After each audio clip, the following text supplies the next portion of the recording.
Welcome to the Real Life Resilience Podcast. Stories of recovery from life's most difficult trauma with Stacy Brookman. So they go out of control, and one of my sons screaming, yelling. But I remember it was just one of those moments where I started crying in the store, and then the store manager came to talk to me and make sure I was okay, because the whole scene was very hysterical. And of course, the entire store turned their eyes on me and my clan. This is Stacy Brookman, and I'm glad you're listening to Real Life Resilience, the podcast that brings you a range of tools and stories to heal from tough life situations. Our guest today is a brilliant woman who helps other parents by engineering out-of-the-box solutions for out-of-the-box children. She is the mother of 5 out-of-the-box special needs children herself. So if you or someone you know has quirky kids, stay tuned. Before we discover more, let me share something with you that might change your life. Serious chaos can mean something different for different people, but it almost always involves a traumatic event. Whether you find yourself or a loved one facing a life-threatening diagnosis, a broken relationship, or the news you never expected to hear, you might be in the middle of one of the hardest sessions of your life. Learning how to stay calm through the chaos can be a difficult life lesson, but one that is vital for helping you find the future you are meant to live. Download my free guide, 5 Ways to Stay Calm When Your Life is in Serious Chaos, and you can't see your way out. You'll be glad you did, and you could download the guide for free at stacybrookman.com/calm. I love to hear from listeners personally, and I answer my own emails. So drop me a line and let me know what you found interesting in this episode, or ask me a question. My email is stacy@stacybrookman.com. Now, let's welcome Luiza Coscia. Well, Luiza, tell me a little bit about what you do and how you developed some of your real-life resilience. Yeah, Stacy. I currently engineer out-of-the-box solutions for out-of-the-box children, and this came from my life of where I developed the resilience. We have 5 children, almost 6, and all of them have some sort of special needs that require really creative interventions. And they're not on wheelchair, but the kind of special needs have to do with different neurological aspects of it, which normally comes out behaviorally and just having a hard time through your everyday life. And so parenting these kids, which I'm not shy to say that they're just really, really quirky kids, Right. really difficult kids. So parenting them is a whole totally new, different set of ball game, and even trying to guide them so they're not on a whole lot of medication, because that goes on a lot, and trying to develop life skills in them. All of those are really challenging. And it's through that process that I developed a lot of resilience. Wow. So tell me what you mean by out-of-the-box children, the special needs? Yeah, I mean, nowadays it's such an epidemic. In almost every class, you got kids with sensory processing, ADHD, or somewhere, anywhere on the autism spectrum, Asperger's. You've got a lot of these issues that you can't see on the outside of the child, but the only thing that comes out is the fact that they don't really conform to a regular classroom. And you can probably spot a couple kids in each classroom that just don't really conform. And they're probably in the principal's office a lot because they're just kind of in trouble. And you have 5 special needs kids, correct? Yeah, they all have something quirky about them. Something quirky? Some a lot more than others. Some a lot more severe, some a lot more problematic. Right. So that's had to be a very tough road for you to travel on. Tell me about some of the low points of that road. I think it's the lack of understanding and the lack of public awareness. And I realize when we do see these kids melting down in the grocery store, or if we see these kids not necessarily behaving in the ways that they're expected to, because of the lack of awareness of what could be going on underneath for them, people tend to judge them. So it becomes as a parent, your child is getting judged for their behavior and you are getting judged for, oh my goodness, what kind of parent must you be that your kid is doing this? Right. Was there one point in time that you just, your kids were melting down or one of them and you just like, this is it. I'm about to melt down myself and there was judgment from other people. Tell me Oh about boy. one particular, any particular time that you can recall. Yeah, I can pull out so many. That was my life so many years ago. Say we go to the grocery store and, with the sensory kids, the lighting, the echo of the store and between the walls. All those things that you don't realize is really hitting them. And for them, they just really can't deal with it. So they go out of control. And one of my sons were, I don't know, I don't remember how old he was, preschool, pretty young, 3 or 4, screaming, yelling on the floor, couldn't deal with it anymore. And at the time, I was pregnant with twins. And then I also had another one or had the baby. I don't remember how many kids I had, but I remember it was just one of those moments where I started crying in the store, and then the store manager came to talk to me and make sure I was okay because the whole scene was very hysterical. And of course, the entire store turned their eyes on me. Of course. And I've had a lot of those moments when everybody turned their eyes on me and my clan.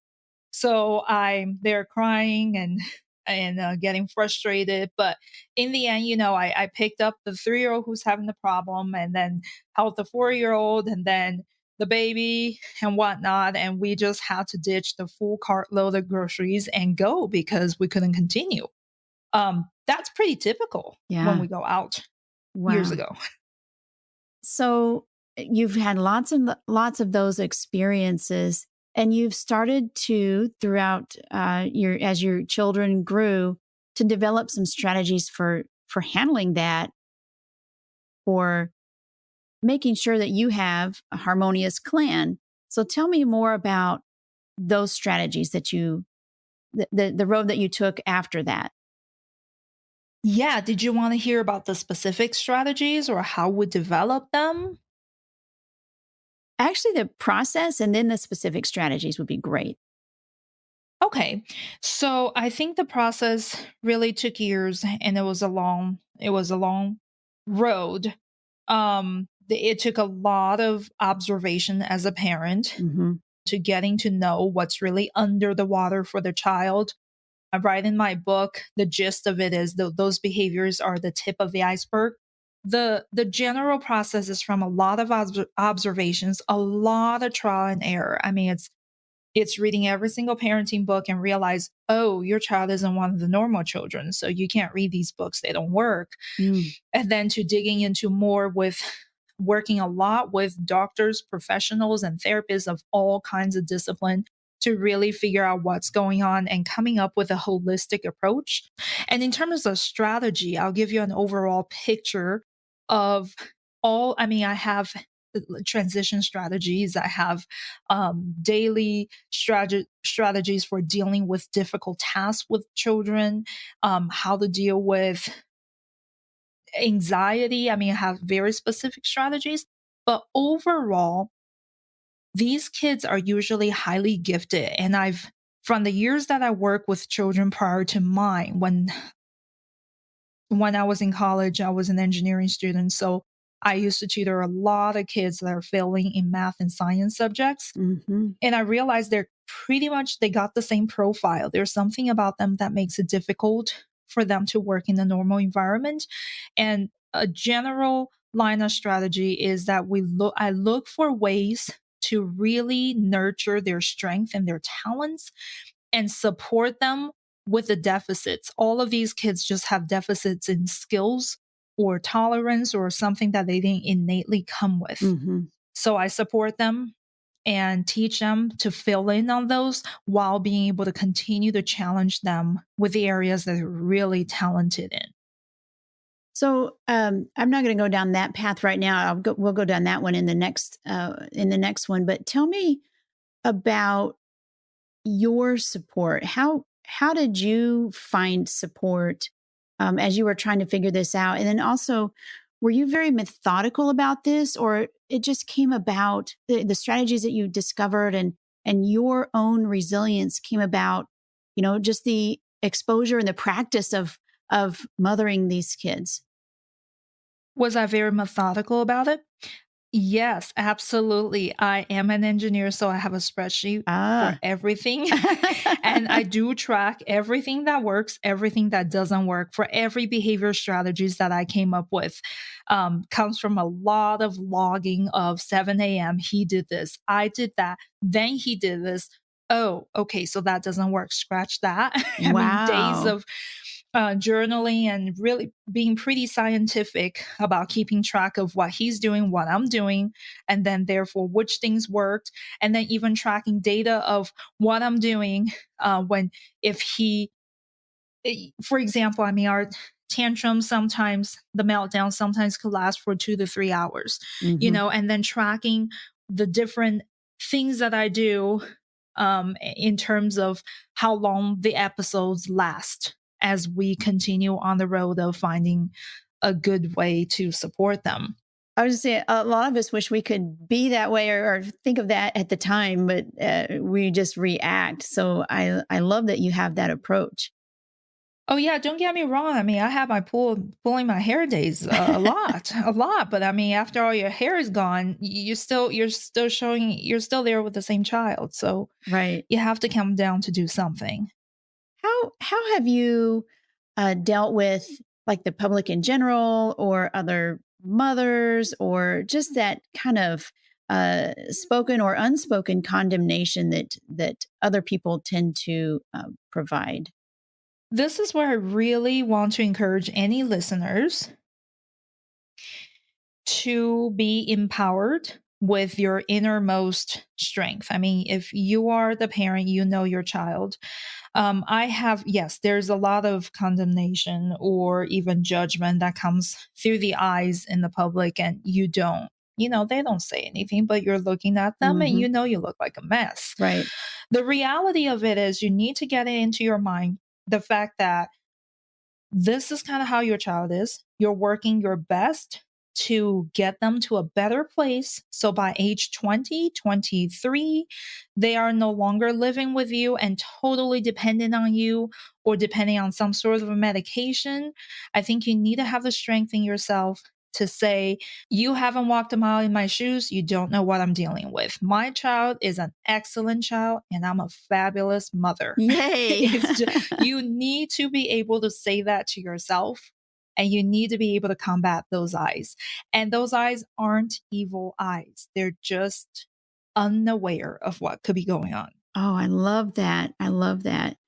Because it's a lot of your own self condemnation, thinking of what those other people are saying or thinking. But so you have to get over your own embarrassment because you need to be there for your kids, right? Not for Right. the other parents, what they think about you. Correct. Right. I mean, they're thinking what's going on. I mean, can't you get this together? I mean, you know what they're thinking. But Hmm. the fact is, really, they haven't walked a mile in your shoes. They don't know. I mean, the way you are going to keep on with your resilience is measuring by years and months, as in every 6 months, you look back. Where was I? Every 6 months, you look back. So when you say, I'm doing a fabulous job, yes, you are. Compared to 6 months ago, the Hmm. picture was different. Right. That's how you need to look at it. I love that.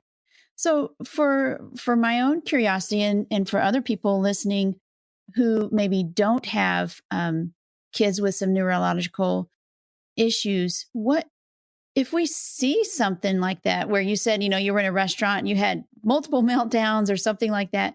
What could we do to help? What could somebody do to uh, help you or someone else that we see having those problems? I think the look is difficult. Um, but I think perhaps if you really want to step in, maybe just a word of encouragement saying, it's totally fine. You're doing a really great job. One time I walked out of a concert with a child that was in the middle of a meltdown, and I spotted and I knew exactly what's going on because I had those. And so I saw the mother and I said, is there anything I can do to help? And she started tearing and saying, everybody's looking at me. No, there's nothing you can do to help my son. He's autistic. There's nothing you can do. And pretty soon all these people are going to call the police on me because he won't get off the floor. And I just felt so heartbroken about what the mother is saying. The fact that the child is autistic really, it does not define him. We don't want to define him that way. Right. And so I patted her shoulder and saying, you're doing a great job. And what can practically, if you see that there's something practical that you can do to help besides just a pat on the shoulder saying it's okay, you're doing a great job, is there something I can help with? So for example, I said I'll watch her son while she goes to the parking lot to drive her car up, pull her car up to where her son is and help her carry and pull her son into the car. Mm-hmm. That's a practical help you could offer if they are open to it. Right. Yeah. I love that. And like you said, just saying, you know what, you are doing a great job. And especially in the midst of something that's going awry like that, and you feel so bad about what's happening, that word of encouragement could just make that person's day. So I love that.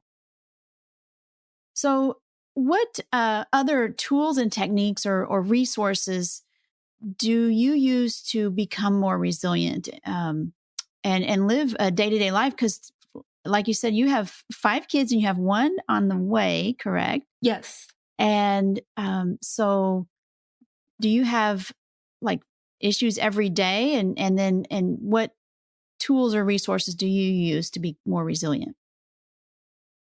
Do I have issues every day? Are you kidding me? I don't know if this sounds like I'm exaggerating, but yes, we do have issues every day. Okay. From the parenting perspective, I think you need to know that your child is not being evil.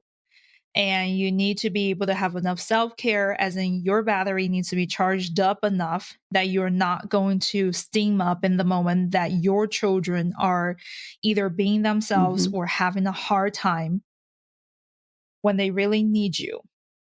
I think for me, the resilience was I was forced to, because I couldn't really put some of them to school because they're going to be in a regular classroom. However, regular classroom teachers are rarely equipped to really deal with these situations. I did not have family near me that could just say, okay, take them so that I can have a break, or even provide that sort of support. We always live very far from family. In terms of professionals, I was spending a lot of time in different doctors and therapists' offices, which was taking a lot of time. And after 30 minutes of an appointment, we come home and it's still the same child. And it rarely felt, it's like I come home and it's still me. Right. It's still us. Right. So I think for my resilience, I was really in the corner, and we have gotten to a low point enough where the marriage was also, it was on the rock for that reason. At any point in time, because the whole family dynamic was so stressful, at any point in time, any of us would threaten and say, I'm going to leave and you're going to stay here with everybody. I'm done. I'm not going to deal with this. So there's been, we have really been into a lot of crisis. And I think when you think of resilience, it's like, okay, for me, it was a choice between, am I going to let my marriage, my family fall apart, and my children be let out on the street, eventually have to be taken by who I don't know, foster care or adoption or whatever it is. I'm going to lose my children if I can't get myself together. If I can't get this situation together, I would lose everything. Mm-hmm. So was kind of forced to have to find a way out. Right.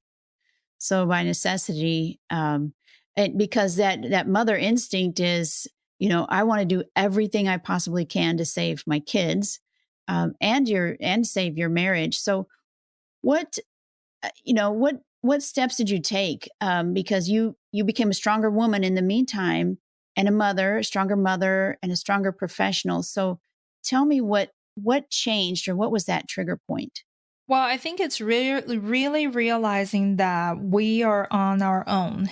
and we're two pretty intelligent people that can put our heads together. I'm talking about my husband and I, that we can figure this out. Do we want to put a bubble around our kids just because they can't deal with the environment outside? Do we want to just not take them outside? So I think there is a turning point there to say, okay, we are no longer going to live in this mess and chaos. We're no longer going to not go out, not have friends, be totally isolated just because our kids can't get it together. So I started looking at every single skill that's missing for the child that causes them to not be able to deal with certain environments. And I started creating methods and strategies to teach those skills. I'm an innate great teacher for some reason. I started to really connect and teach them those skills and take one step at a time. And just knowing that what I'm teaching today isn't going to show up tomorrow, but 6 months from now, they're going to make an improvement in this area and continuing to climb through. One of the biggest things is trusting in yourself on your ability to handle it and really looking under the waterline for what's going on. But this is where we came up. This is where I came up with my book and a lot of strategies there from what generally happens with these kids. Right. I love that you discovered that. I mean, it's not something that, a medical doctor said, hey, do this. You've kind of developed your own technique to figure it out on your own. And now you're sharing that. They tend to really resort to medication, which does fix it for the short term. But you just don't want your kids being in a situation where they're 20 years old, they're living far away from you or going to college, and you're wondering if they're taking their meds. And if they're not, right. Can they handle life without it? So what advice would you give to somebody who is either going through the same thing that you were or just about to go through a similar situation? What advice would you give?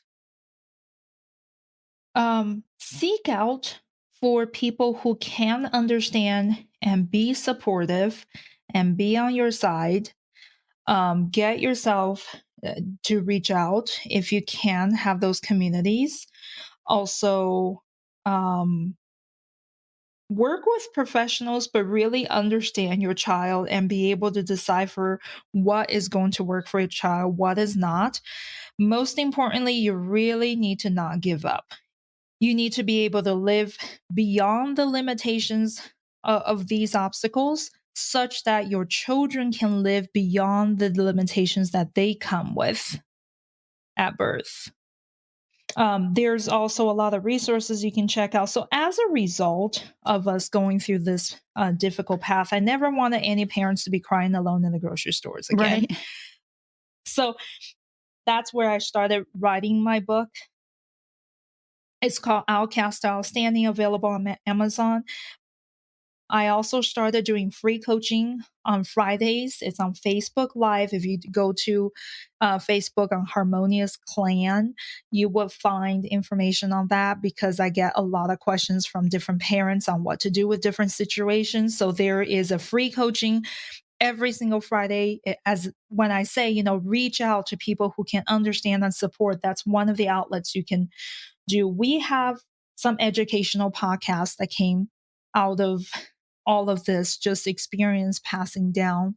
Most importantly, you need to not give up, believe in yourself, believe in your children, and believe that they're just a gem. I mean, they're a diamond in the rough. And all those behavior, everything that's going on every single day is the roughness outside. Slowly, you can polish that off and see the gem. And you are the jeweler that does that polishes. Love that. I love that. So where can people find you? They can find you at Harmonious Clan on Facebook, but what's your website? It's harmoniousclan.com. Fabulous. And tell me the name of your book again. It's called Outcast Outstanding, the practical guide to understanding and addressing your child's behavior.